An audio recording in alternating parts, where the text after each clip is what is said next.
यदुवंश के प्रसिद्ध राजा शूरसेन श्री कृष्ण के पितामह थे। इनके पृथा नाम की कन्या थी। उसके रूप और गुणों की कीर्ति दूर दूर तक फैली हुई थी। शूरसेन के फुफेरे भाई कुंतीभोज के कोई संतान न थी। शूरसेन ने कुंतीभोज को वचन दिया था कि उनकी जो पहली संतान होगी उसे कुंतीभोज को गोद दे देंगे। उसी के अनुसार शूरसेन ने कुंतीभोज को पृथा गोद दे दी। कुंतीभोज के यहां आने पर पृथा का नाम कुंती पड़ गया। कुंती के बचपन में आर्षि दुर्वासा एक बार कुंतीभोज के यहां पधारे।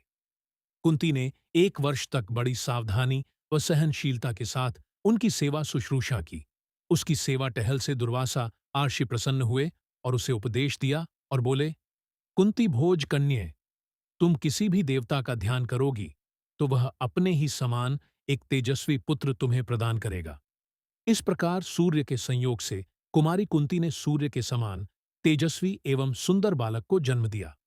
जन्मजात कवच और कुंडलों से शोभित वही बालक आगे चलकर शस्त्रधारियों में श्रेष्ठ कर्ण के नाम से विख्यात हुआ। लेकिन अब कुंती को लोक निंदा का डर हुआ। उसने बच्चे को छोड़ देना ही उचित समझा। इसलिए बच्चे को एक पेटी में बड़ी सावधानी के साथ बंद करके उसे गंगा की धारा में बहा दिया। बहुत आगे जाकर अधिरथ नाम के एक सारथी की नजर उस पर पड़ी। उसने पेटी निकाली और खोलकर देखा तो उसमें एक सुंदर बच्चा सोता हुआ मिला। अधिरथ निःसंतान था। बालक को पाकर वह बड़ा प्रसन्न हुआ। सूर्यपुत्र कर्ण इस तरह एक सारथी के घर पलने लगा। इधर कुंती विवाह के योग्य हुई। राजा कुंती भोज ने उसका स्वयंवर रचा। उससे विवाह करने की इच्छा से देश विदेश के अनेक राजकुमार स्वयंवर में आए। हस्तिनापुर के राजा पांडु भी स्वयंवर में शरीक हुए थे। कुंती ने उन्हीं के गले में वरमाला डाल दी। महाराज पांडु का कुंती से ब्याह हो गया और वह कुंती सहित हस्तिनापुर लौट आए। कहानी में आगे बढ़ने से पहले अगर आप हमारे चैनल पर नए हैं तो कृपया चैनल को सब्सक्राइब करके बेल आइकन पर क्लिक करें, जिससे आपको हमारी हर वीडियो मिल सके। उन दिनों राजवंशों में एक से अधिक ब्याह करने की प्रथा प्रचलित थी।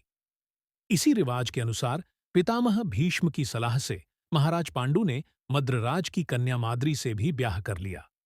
एक दिन महाराजा पांडु वन में शिकार खेलने गए। वहीं जंगल में हिरण के रूप में एक आर्षि दंपति भी विहार कर रहे थे। पांडु ने अपने तीर से हिरण को मार गिराया। उनको यह पता नहीं था कि ये आर्षि दंपति हैं। आर्षि ने मरते मरते पांडु को शाप दिया। आर्षि के शाप से पांडु को बड़ा दुख हुआ। साथ ही वह अपनी भूल से खिन्न होकर नगर को लौटे और पितामह भीष्म तथा विदुर को राज्य का भार सौंपकर अपनी पत्नियों के साथ वन में चले गए और वहां पर ब्रह्मचारी जैसा जीवन व्यतीत करने लगे। कुंती ने देखा कि महाराज को संतान लालसा तो है, लेकिन ऋषि के श्रापवश वह संतान उत्पत्ति नहीं कर सकते। अतः उसने विवाह से पूर्व दुर्वासा राशि से पाए वरदानों का पांडु से जिक्र किया। उनके अनुरोध से कुंती और माद्री ने देवताओं के अनुग्रह से 5 पांडवों को जन्म दिया। वन में ही पांचों का जन्म हुआ और वहीं तपस्वियों के संग वे पलने लगे। अपनी दोनों स्त्रियों तथा बेटों के साथ महाराज पांडु कई बरस वन में रहे। वसंत ऋतु थी। सारा वन आनंद में डूबा हुआ सा प्रतीत हो रहा था। महाराज पांडु माद्री के साथ प्रकृति की इस उदारमय सुषमा को निहार रहे थे। आर्ष के शाप का असर हो गया। तत्काल उनकी मृत्यु हो गई। माद्री के दुख का पार न रहा।